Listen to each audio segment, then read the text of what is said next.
SBI account வச்சுருக்கீங்க எல்லாத்துக்குமே ஒரு சூப்பரான செய்தி வெளியாகிருக்கு. சில லட்சங்கள் வருவதற்கு உண்டான வாய்ப்பு இருக்குது.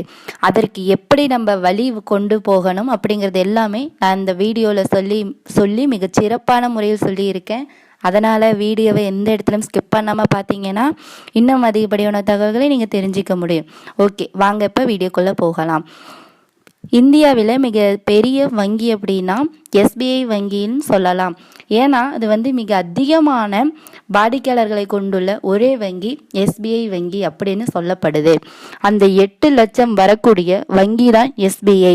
அது சொல்லியிருக்காங்க, பிபிஎஃப் திட்டம், பொது வருங்கால வைப்பு திட்டம் அப்படின்னு சொல்லியிருக்காங்க. இந்த திட்டம் போஸ்ட் ஆஃபீஸ்லையும் இருக்கு, வங்கிகளையும் பெரும்பாலான வாடிக்கையாளர்களே இருக்கு. ஆனால் அது எஸ்பிஐ வங்கியில குறிப்பாக இருக்கு. இதனால எஸ்பிஐ வாடிக்கையாளர்கள் நமக்கு என்ன யூஸ் அப்படிங்கிறத நம்ம இந்த வீடியோவில் பார்த்துடலாம். மிக மிக குறைவான வட்டி விகிதம் தான் பார்த்தீங்க அப்படின்னா எஸ்பிஐயில். அதில் பார்த்தீங்க அப்படின்னா நீங்கள் இது பண்ணிக்கலாம் அப்படிங்கிற மாதிரி சொல்லியிருக்காங்க. முதலீடு செய்வதற்கு ஆஃப்லைன் மூலமாகவும் முதலீடு செய்யலாம், ஆன்லைன் மூலமாகவும் முதலீடு செய்யலாம் அப்படின்னு சொல்லியிருக்காங்க. நீங்கள் ஆன்லைனில் முதலீடு செய்ய விரும்பினால் நெட் பேங்கிங் மூலம் முதலீடு செய்யலாம்.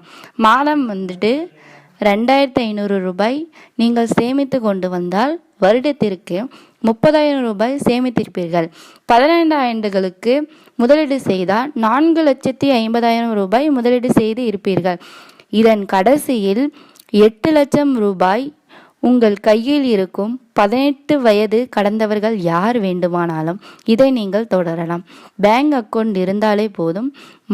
மாதம் நீங்கள் டெபாசிட் பண்ணுறது மூலமாக வருடம் உங்களுக்கு ஒரு பேமெண்ட் வரும். அதில் இருந்து பார்த்தீங்கன்னா 15 ஆண்டுகள் கிடைக்கும் 4 லட்சம் ரூபாய் தான் உங்களுக்கு கிடைக்கும். அதையே மீறி அரசு தரப்பிலிருந்து உங்களுக்கு 8 லட்சம் ரூபாய் தருவாங்க. இன்னும் அதிகப்படியான தகவல்களை தெரிஞ்சுக்கணும் அப்படின்னா உடனடியாக எஸ்பிஐ பேங்க் கிளையை அணுகுங்கள். எஸ்பிஐ தகவலை பற்றி இந்த வீடியோவில் முக்கியமான செய்தியை சொல்லியிருக்கேன். நீங்கள் பொறுமையாக கேட்டு தெரிஞ்சுக்கோங்க. பலவிதமான தகவல்களை இந்த வீடியோவில் நிறைய விதமான தகவலை சொல்லியிருக்கிறேன். எந்த இடத்துல ஸ்கிப் பண்ணாமல் பார்த்தீங்க அப்படின்னா மட்டும்தான் எல்லா விஷயமும் உங்களுக்கு தெரிய வரும். இந்த மாதிரியான விஷயங்களை நிறைய விதமான முறையில் நான் சொல்கிறேன். சப்ஸ்கிரைப் பண்ணல அப்படின்னா உடனடியாக சப்ஸ்கிரைப் பண்ணிக்கோங்க. தேங்க்ஸ் ஃபார் வாட்சிங்.